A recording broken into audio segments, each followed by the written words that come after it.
আগের ভিডিওতে আপনারা জানতে চেয়েছিলেন ঘসিটি বেগম মরার ঠিক আগ মুহূর্তে মিরনকে কি অভিশাপ দিয়েছিলেন। মনে পড়ে সেই অভিশপ্ত রাতের কথা। ঢাকার বুড়িগঙ্গা নদীতে যখন নবাব আলীবর্দী খাঁর দুই কন্যা ঘসিটি বেগম আর আমিনা বেগমকে নৌকায় ডুবিয়ে মারা হচ্ছিল, তখন মৃত্যুর ঠিক আগ মুহূর্তে আকাশ বাতাস কাঁপিয়ে ঘসিটি বেগম চিৎকার করে বলেছিলেন, ওরে নরাধাম মিরন, তুই আমাদের যেভাবে মারলি আসমানি বজ্র ঠিক সেভাবেই তোকে পুড়িয়ে ছাই করবে।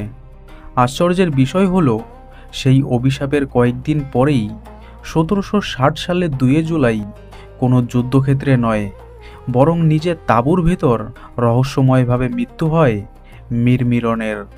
আজকের ভিডিওতে আমরা জানব ঘসিটি বেগমের অভিশাপে সত্যিই কি মিরনের বংশ শেষ হয়ে গিয়েছিল, মিরন কেন তার শত্রুদের নাম একটি গোপন খাতায় লিখে রাখতেন, সিরাজকে মারার ঠিক ৩ বছর পরেই একই দিনে কিভাবে মিরনের মৃত্যু হলো।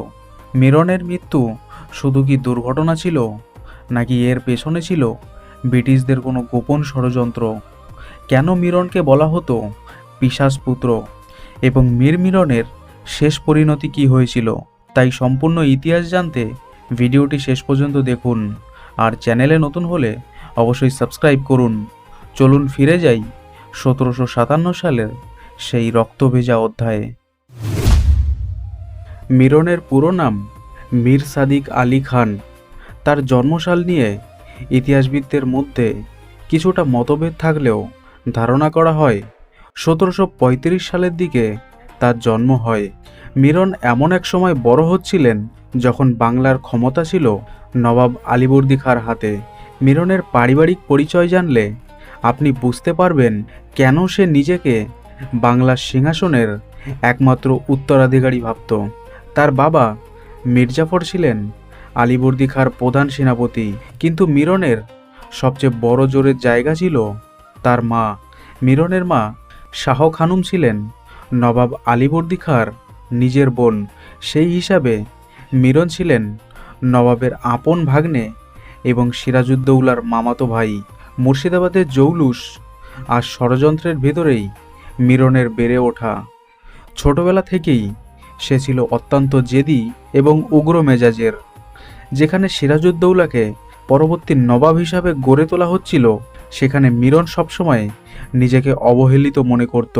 এই ছোটবেলার ঈর্ষাই পরবর্তীতে সিরাজের প্রতি তার চরম প্রতিহিংসার রূপ নেয়। মির্জাফর যখন সেনাপতি হিসাবে বিভিন্ন যুদ্ধ জেতেন, মিরন তখন থেকেই রাজনীতির মারপ্যাচ শিখতে শুরু করে। সে বুঝতে পেরেছিলেন শুধু বীরত্ব দিয়ে নয়, ষড়যন্ত্র আর সঠিক সময়ে বিশ্বাসঘাতকতা করলেই ক্ষমতার শীর্ষে পৌঁছানো সম্ভব। সে তার বাবার চেয়েও অনেক বেশি চতুর এবং উচ্চাকাঙ্ক্ষী ছিল। অনেকে মনে করেন মির্জাফর একাই পলাশীর ষড়যন্ত্র করেছিলেন, কিন্তু পর্দার আড়ালে আসল কারিগর ছিলেন এই মিরন। যখন রবার্ট ক্লাইভ আর জগৎ শেঠদের সাথে গোপনে বৈঠক চলত, তখন মিরন সেই বৈঠকের নিরাপত্তা আর খবর আদান প্রদানের দায়িত্ব পালন করতেন। সেই সময়কার ঐতিহাসিক রেকর্ড অনুযায়ী মিরন কখনোই ব্রিটিশদের বন্ধু ভাবতেন না, বরং তিনি তাদের ব্যবহার করতে চেয়েছিলেন। তার পরিকল্পনা ছিল ইংরেজদের সাহায্যে সিরাজকে সরিয়ে মির্জাফরকে নবাব করা, আর বাবার বার্ধক্যর সুযোগ নিয়ে পর্দার আড়াল থেকে নিজেই পুরো বাংলা শাসন করা। মিরন নিজেকে বাংলার অঘোষিত নবাব মনে করতেন। তার এই ক্ষমতা নিষ্পাই তাকে একজন যোদ্ধার বদলে একজন নৃশংস খুনি হিসাবে গড়ে তুলেছিল। পরিবারের ভেতরেও মিরন ছিল ত্রাস। নবাব পরিবারের অন্দরমহলের অনেক খবর সে দালালের মাধ্যমে সংগ্রহ করত। বিশেষ করে তার বড় দিদি ঘসিটি বেগমের বিশাল ধন সম্পদ আর রাজনৈতিক প্রভাবের উপর মিরনের নজর ছিল শুরু থেকেই। মিরন জানত বাংলার মসনদে বসতে হলে শুধু সিরাজকেই সরালেই হবে না, পরিবারের ভেতরেও শক্তিশালী নারীদেরও দমন করতে হবে। আর এই জেদ থেকেই মির্জাফরের পরিবারে এক ভয়াবহ বিভাজন তৈরি হয়, যা পরবর্তীতে পুরো বাংলার পতনের কারণ হয়ে দাঁড়ায়। ১৭৫৭ সালের 23শে জুন পলাশীর যুদ্ধের পরে সবচেয়ে নৃশংস ভূমিকাটি পালন করেন এই মিরন। নবাব সিরাজউদ্দৌলা যখন পালিয়ে যাচ্ছিলেন তখন তাকে বন্দি করে মুর্শিদাবাদে নিয়ে আসা হয়। মির্জাফর দ্বিধায় ছিলেন সিরাজকে বাঁচিয়ে রাখবেন কিনা, কিন্তু মিরন ছিলেন অনর। তিনি বিশ্বাস করতেন সিরাজ বেঁচে থাকলে তাদের সিংহাসন নিরাপদ নয়। 1757 সালের 2 জুলাই গভীর রাতে মিরনের নির্দেশে মোহাম্মদী বেগ সিরাজউদ্দৌলাকে নৃশংসভাবে হত্যা করে। সিরাজের মৃতদেহ যখন হাতির পিঠে চড়িয়ে পুরো মুর্শিদাবাদ শহর ঘোরানো হচ্ছিল, তখন মিরন প্রাসাদে বসে বিজয় উৎসব করেছিলেন।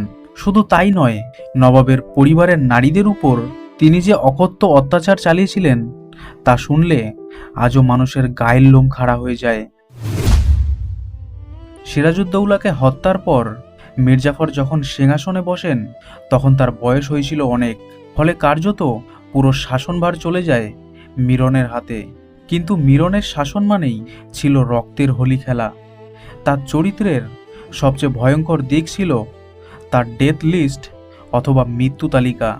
মিরনের কাছে একটি গোপন খাতা ছিল যেখানে তিনি মুর্শিদাবাদের সেই সব অভিজাত এবং প্রভাবশালী ব্যক্তিদের নাম লিখে রেখেছিলেন, যারা কোনো এক সময় সিরাজের অনুগত ছিল কিংবা যারা মিরনের ক্ষমতার পথে বাধা হয়ে দাঁড়াতে পারত। প্রতিদিন সকালে তিনি সেই খাতা খুলতেন এবং নির্লিপ্তভাবে টিকচিহ্ন দিতেন যে আজ কাকে দুনিয়া থেকে সরিয়ে দেওয়া হবে। ইতিহাসবিদরা বলেন তার এই খাতার কারণে মুর্শিদাবাদের আকাশ বাতাস সারাক্ষণ আতঙ্কে ভারী হয়ে থাকত। মিরন কেবল নিষ্ঠুরই ছিলেন না, তিনি ছিলেন প্রচণ্ড দ্রুত। তিনি জানতেন ইংরেজরা তাকে খুব একটা পছন্দ করে না, তাই তিনি পর্দার আড়াল থেকে নিজের এক নিজস্ব সেনাবাহিনী গড়ে তুলেছিলেন। এমনকি তিনি নিজের বাবা মির্জাফরকেও মাঝে মাঝে তোয়াক্কা করতেন না। একবার মির্জাফর কিছু বন্দীকে মুক্তি দিতে চেয়েছিলেন, কিন্তু মিরন বাবার আদেশ অমান্য করে সবার সামনেই সেই বন্দীদের শিরচ্ছেদ করার নির্দেশ দেন। এর মাধ্যমে তিনি বুঝিয়ে দিয়েছিলেন মুর্শিদাবাদের আসল বাঘ এখন তিনি। আলীবর্দী খাঁর বংশের প্রদীপ নিভিয়ে দেওয়ার জন্য তিনি একে একে সিরাজের ভাই, আত্মীয় স্বজন এবং শেষ পর্যন্ত ঘসিটি বেগম ও আমিনা বেগমকে টার্গেট করেন।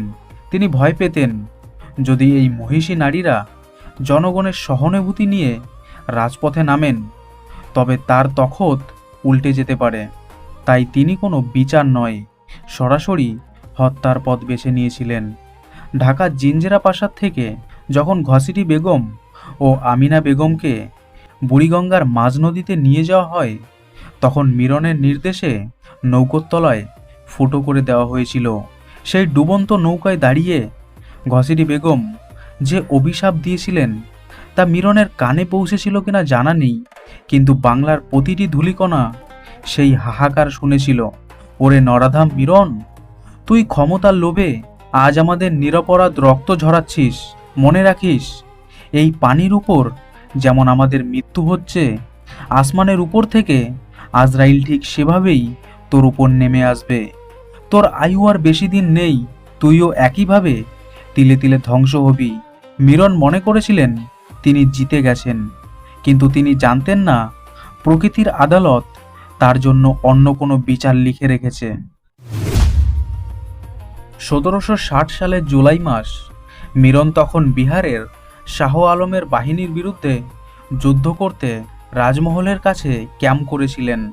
কিন্তু 2 জুলাইয়ের সেই রাত্রি ছিল অন্যরকম। প্রকৃতি যেন সেদিন কোনো এক ভয়াবহ ধ্বংসের সংকেত দিচ্ছিল। সেদিন রাতে প্রবল ঝড় শুরু হয়। মিরন তার প্রধান সহকারী এবং এক দাসের সাথে নিজের বিশেষ তাঁবুতে বিশ্রাম নিচ্ছিলেন। হঠাৎ এক প্রচণ্ড শব্দে পুরো এলাকা কেঁপে ওঠে। পরদিন সকালে দেখা যায় মিরনের সেই তাঁবুটি পুরো ভস্মীভূত। ভেতরে পড়ে আছে 3টি মৃতদেহ, যার মধ্যে একটি ছিল মিরনের এবং বাকি 2টি তার 2 সহকারীর। তার দেহটি এমনভাবে পুড়ে গিয়েছিল যে চেনা দায় ছিল। এখানেই শুরু হয় আসল রহস্য। ইতিহাসবিদরা তিনটি বড় প্রশ্ন তুলেছেন। সবচেয়ে আশ্চর্যের বিষয় হলো, ঠিক 3 বছর আগে 1757 সালের 2 জুলাই মিরন নবাব সিরাজউদ্দৌলাকে হত্যা করেছিলেন। ঠিক একই তারিখে 3 বছর পর অর্থাৎ 1760 সালের 2 জুলাই মিরনের মৃত্যু হয়। একে অনেকে ঘসেটি বেগমের সেই অভিশাপ বা প্রকৃতির বিচার হিসাবে দেখেন। অনেক ইতিহাসবিদ মনে করেন এটি মোটেও বজ্রপাত ছিল না। মিরন ছিলেন অত্যন্ত উগ্র এবং উচ্চাকাঙ্ক্ষী। তিনি ইংরেজদের কথায় চলতেন না এবং মাঝে মাঝে ব্রিটিশদের বিরুদ্ধে যাওয়ার হুমকি দিতেন। রবার্ট ক্লাইভ বা তার পরবর্তী ইংরেজ কর্তারা মিরনকে তাদের পথের কাঁটা মনে করতেন। বলা হয় ইংরেজরাই কোনো বারুদ বা রাসায়নিক কিছু ব্যবহার করে তাঁবুতে আগুন লাগিয়ে দিয়েছিল এবং পরে তাকে বজ্রপাত বলে চালিয়ে দেওয়া হয়। মীর জাফরের জামাই মীর কাসিম তখন নবাব হওয়ার স্বপ্ন দেখছিলেন। তিনি জানতেন মিরন জীবিত থাকলে তার নবাব হওয়া প্রায় অসম্ভব। তাই মীর কাসিম তার নিজস্ব গুপ্তচর পাঠিয়ে গভীর রাতে তাঁবুতে আগুন লাগিয়ে মিরনকে সরিয়ে দিয়েছিলেন কিনা সেই সন্দেহ আজও কাটেনি। মিরনের মৃত্যুর পর তার মৃত্যু সংবাদ গোপন রাখা হয়েছিল। বলা হয় তার মৃতদেহ একটি পালকিতে করে এমনভাবে নিয়ে যাওয়া হচ্ছিল যেন মনে হয় তিনি অসুস্থ এবং বিশ্রাম নিচ্ছেন। কিন্তু সত্য বেশি দিন চাপা থাকেনি, কারণ তার মৃতদেহ ধীরে ধীরে গলতে শুরু করে। যখন সত্য সামনে এলো তখন পুরো সেনাবাহিনী এবং মীর জাফরের পরিবারে কোনো শোক ছিল না, বরং এক অজানা আতঙ্ক ছড়িয়ে পড়েছিল। মিরনের এই সমাপ্তি কেবল একজন ব্যক্তির মৃত্যু ছিল না, এটি ছিল একটি অধ্যায়ের জবনিকা। মাত্র 25 বছর বয়সে যে যুবকের পায়ের নিচে পুরো বাংলা কাঁপার কথা ছিল, তার শেষ ঠিকানা হলো রাজমহলের এক অখ্যাত মাটির নিচে।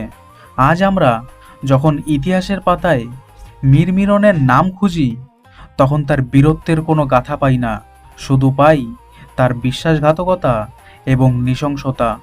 আজ মুর্শিদাবাদের অলিগলিতে সিরাজের জন্য দীর্ঘশ্বাস পড়ে, মানুষ তার কবরে গিয়ে চোখের জল ফেলে, কিন্তু মীর মিরন, তার নাম শুনলে আজও মানুষ ঘৃণা ভরে মুখ ফিরিয়ে নেয়।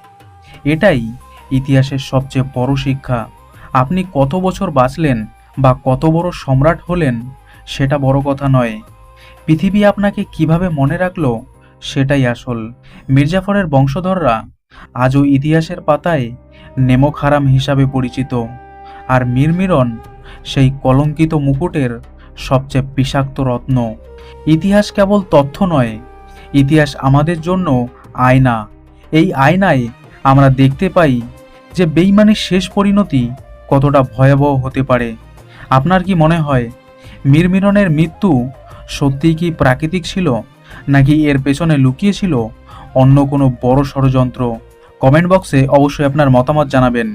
ভিডিওটি ভালো লাগলে লাইক করুন, আর আমাদের ইতিহাসের এই যাত্রায় আমাদের সঙ্গী হতে চ্যানেলটি সাবস্ক্রাইব করুন। দেখা হবে পরের ভিডিওতে অন্য কোনো অজানা ইতিহাস নিয়ে। ততক্ষণ ভালো থাকুন, সুস্থ থাকুন। ধন্যবাদ।